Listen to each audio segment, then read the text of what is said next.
Kochi smart city പദ്ധതിയിൽ നിന്ന് പ്രധാന പങ്കാളിയായ ടീകോം ഒഴിവാകുന്നത് വൻ രാഷ്ട്രീയ കോലാഹലങ്ങൾക്ക് കൂടി തുടക്കമിട്ടാണ്. കരാർ ഒപ്പിട്ട് 13 വർഷം കഴിഞ്ഞിട്ടും പദ്ധതിക്ക് കാര്യമായ പുരോഗതി ഉണ്ടാക്കാൻ ദുബായ് ആസ്ഥാനമായ കമ്പനിക്കായിട്ടില്ല. തുടർന്ന് സംസ്ഥാന സർക്കാരിന്റെ സമ്മർദ്ദത്തിനൊടുവിലായിരുന്നു പിന്മാറ്റം.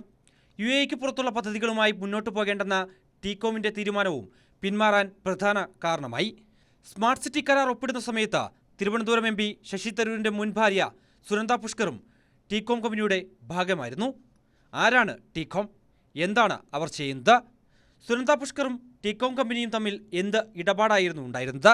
പരിശോധിക്കാം. ആദ്യം ഇന്ന് മാധ്യമങ്ങളിലൂടെ കുപ്രസിദ്ധി നേടിയ ടീകോം കമ്പനിയെക്കുറിച്ച് അറിയാം. ടീകോം മുൻപ് ദുബായ് ഹോൾഡിംഗ്സിന് കീഴിൽ പ്രവർത്തിച്ചിരുന്ന റിയൽ എസ്റ്റേറ്റ് സ്ഥാപനമായിരുന്നു. ഇന്ന് ദുബായിലെ പ്രമുഖ പൊതുമേഖലാ സ്ഥാപനങ്ങളിൽ ഒന്നാണിത്. 1999 മുതൽ തന്നെ ഇവർ ദുബായിൽ വിവിധ വികസന പ്രവർത്തനങ്ങളിൽ പങ്കാളികളാണ്. Dubai design district, Dubai industrial city, Dubai internet city, Dubai industrial city എന്നിവയുമായി ചേർന്നൊക്കെ ടീകോം പ്രവർത്തിച്ചിട്ടുണ്ട്. നിലവിൽ എമിറേറ്റ്സ് ടവർ ഡിസ്ട്രിക്റ്റും ടീകോമിൻ്റെ ഭാഗമാണ്. 2022 ടീകോം കമ്പനി $725.6 മില്യൺ ലാഭമാണ് ഉണ്ടാക്കിയത്. അതായത് ഏകദേശം 6000 കോടി ഇന്ത്യൻ രൂപ. ദുബായ് ഹോൾഡിംഗ്സിന്റെ ഉടമസ്ഥതയിലായിരുന്ന സമയത്താണ് ടീകോം സ്മാർട്ട് സിറ്റി കരാറിൽ ഒപ്പുവെക്കുന്നത്. 2004-2006 ഉമ്മൻചാണ്ടി സർക്കാരിന്റെ കാലത്ത് മുന്നോട്ട് വെച്ച പദ്ധതിയാണ് സ്മാർട്ട് സിറ്റി.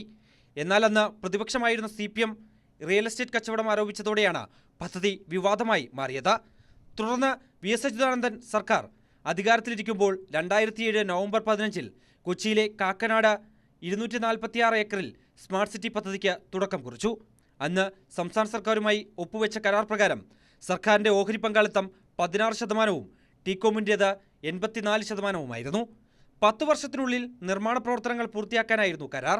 8.8 ദശലക്ഷം ചതുരശ്ര മീറ്റർ കെട്ടിടങ്ങൾ നിർമ്മിക്കുന്നതിൽ 60% IT അനുബന്ധ സ്ഥാപനങ്ങൾക്കായിരിക്കണമെന്നും വ്യവസ്ഥയുണ്ടായിരുന്നു. 2016 പദ്ധതിയുടെ ആദ്യഘട്ടം ഉദ്ഘാടനം ചെയ്തു. എന്നാൽ പാട്ടക്കരാർ ഒപ്പിട്ട ശേഷം 5 വർഷം കൊണ്ട് 8.8 ദശലക്ഷം ചതുരശ്ര മീറ്റർ കെട്ടിട നിർമ്മാണം നടത്താമെന്ന കരാർ പാലിക്കപ്പെട്ടില്ല. 10 വർഷം കൊണ്ട് 90,000 പേർക്ക് തൊഴിൽ നൽകുമെന്നായിരുന്നു വാഗ്ദാനം. എന്നാൽ അതിൻ്റെ 1/3 പോലും തൊഴിൽ കൊടുക്കാൻ ഇവർക്കായില്ല. ഇതുവരെ പ്രദേശത്ത് വിചാരിച്ചതിൻ്റെ 10% മാത്രമേ പദ്ധതികൾ പൂർത്തീകരിച്ചിട്ടുള്ളൂ.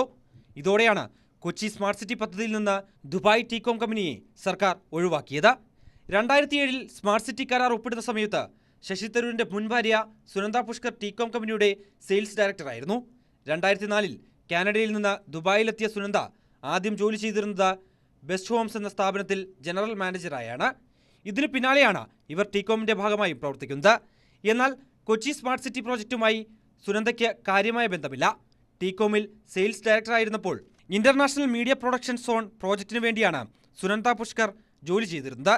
സ്മാർട്ട് സിറ്റി കരാറിലൂടെ ടീകോം കമ്പനി കേരളത്തിന് കോടികളുടെ നഷ്ടമാണ് ഇന്ന് ഉണ്ടാക്കുന്നതെങ്കിൽ സുനന്ദയ്ക്ക് അന്നവർ ശുക്രനായിരുന്നു. വൻ സാമ്പത്തിക ലാഭമാണ് കമ്പനിയിലൂടെ അവർക്ക് ലഭിച്ചത്. ഈ പണം ഉപയോഗിച്ച് സുനന്ദ ദുബായിൽ വിവിധ സ്ഥലങ്ങളിൽ സ്വന്തമായി അപ്പാർട്ട്മെന്റുകളും വാങ്ങിയിട്ടുണ്ട്. തുടർന്ന് 2009 സുനന്ദ പുഷ്കർ ശശി തരൂരിനെ കാണുന്നതും പ്രണയത്തിലാകുന്നതും.